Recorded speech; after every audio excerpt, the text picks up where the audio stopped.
ठीक आहे, चला 3 मिनिटांपेक्षा कमी वेळेत जनरेटिव्ह एआय, एआय एजंट आणि एजंटिक एआय यांच्यातला फरक सोप्या भाषेत समजून घेऊया. तुम्हाला अजूनही जनरेटिव्ह एआय, एआय एजंट आणि एजंटिक एआय यांच्यातला फरक समजण्यात गोंधळ वाटतोय का?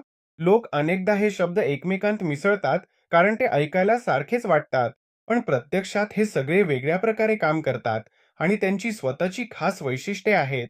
म्हणून आज आपण हे सगळं अगदी सोप्या पद्धतीने समजून घेणार आहोत. चला, सर्वात आधी नंबर एक म्हणजे जनरेटिव्ह एआय पासून सुरुवात करूया. तुम्ही जनरेटिव्ह एआयला एक सर्जनशील मेंदू म्हणून समजू शकता.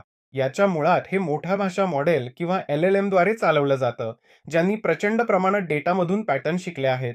हे नवीन कंटेंट तयार करण्यासाठी डिझाइन केलेलं आहे, जसं की मजकूर, कोड किंवा प्रतिमा. तरीही याची स्वायत्तता कमी असते. हे फक्त तुमच्या प्रॉम्प्ट्सला उत्तर देतं आणि याला स्वतःची कोणतीही मेमरी किंवा बाह्य टूल नसतं. उदाहरणार्थ, जर तुम्ही विचारलत, "मी पुण्याहून नाशिकला कसं जाऊ?" तर हे तुम्हाला आधी शिकलेल्या माहितीनुसार एक छान लिहिलेला सर्वसाधारण प्रवासाचा कार्यक्रम देईल. पण हे इंटरनेटवर आजचे तिकिटाचे दर शोधू शकत नाही.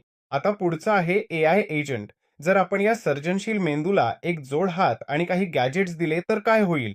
एआय एजंट आपल्या मेंदू म्हणून जनरेटिव्ह एआयचा वापर करतो.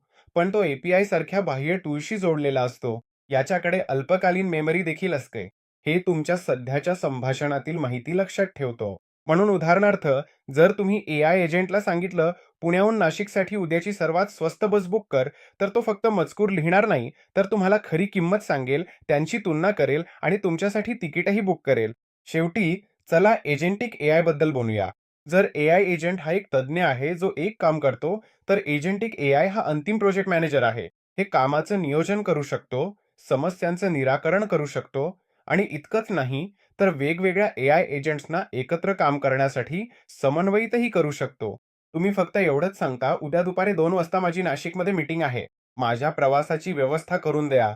मग तो खरंच वेदर एपीआय तपासतो, पाहतो की जोरदार पाऊस पडणार आहे.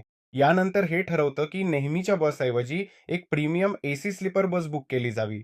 शेवटी हे दुसऱ्या एजंटसोबत समन्वय साधतं, जेणेकरून नाशिक बस स्थानकावरून तुम्हाला घेण्यासाठी आपोआप एक लोकल कॅब बुक करता येईल.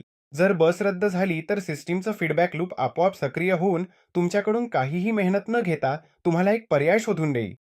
सारांशात, जनरेटिव्ह एआय हा एक सर्जनशील लेखकासारखा कंटेंट तयार करतो.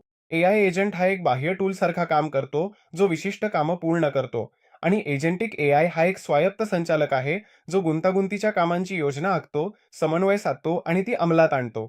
जर या विश्लेषणामुळे तुम्हाला हे प्रचलित शब्द समजून घेण्यात मदत झाली असेल, तर या व्हिडिओ